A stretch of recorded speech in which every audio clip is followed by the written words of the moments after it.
টাঙ্গাইলের ভুয়াপুরে বিসিজি টিকার পরিবর্তে 1 মাসের শিশুকে 2 ডোজ জলাতঙ্কের টিকা দেওয়ার অভিযোগ উঠেছে।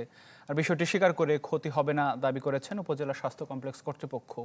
আর এই ঘটনার বিচার দাবি করেছে পরিবার।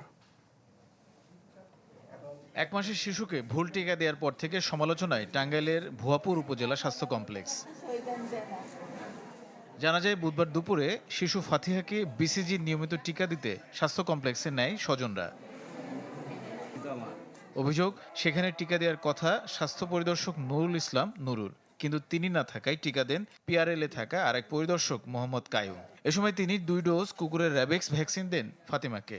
এরপর শিশুটির পরিবার প্রতিবাদ করলে তাদের সাথে খারাপ আচরণ করা হয়। কুকুরে তাও কইতে পারে না, তাও হে আঙ্গুর হাতে উজানি করে। আমার এক সন্তান মারা গেছে 7 বছরে, আজকে আমার ছোট ভাই করে এক সন্তান নিয়ে আসছি।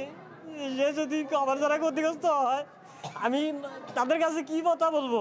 আমার একটাই দাবি যে আমার নাতি বাঁচা রাখবো, যদি কোনো কিছু হয় এই হাসপাতাল কর্তৃপক্ষ দেয়। ঘটনাটি স্বীকার করে স্বাস্থ্য পরিদর্শক মোহাম্মদ কায়ুম ও উপজেলা স্বাস্থ্য কমপ্লেক্সের দায়িত্বরত কর্মকর্তা দাবি করেন বিষয়টি অনাকাঙ্ক্ষিত ভুল। আমি আসলে বুঝতে পারিনি যে এই বাচ্চা না, তো ওনার বাচ্চাটাও চেয়ারে নিয়ে বসার দরুন আমি ভ্যাকসিন দিয়ে দিছি।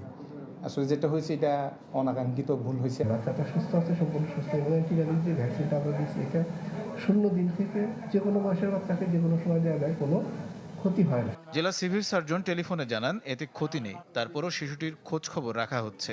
এটার পার্শ্ব প্রতিক্রিয়া কি হতে পারে, এটার জন্য আমি বিশেষজ্ঞের সাথে কথা বলছি, ঊর্ধ্বতন কর্তৃপক্ষের সাথে কথা বলছি। ওরা বললো যে না, যখন বাচ্চা 1 মাসের বাচ্চাকে কুকুর কামড়ে তখন এই ভ্যাকসিনে দেওয়া হয়। ওই হিসাবে তারা এত আতঙ্কিত হইতে না করছে, এত ভয়ের কিছু নাই। এমন ভুলকে গুরুতর অপরাধ বলছে জেলার সুশীল সমাজ। Desk report, channel 24।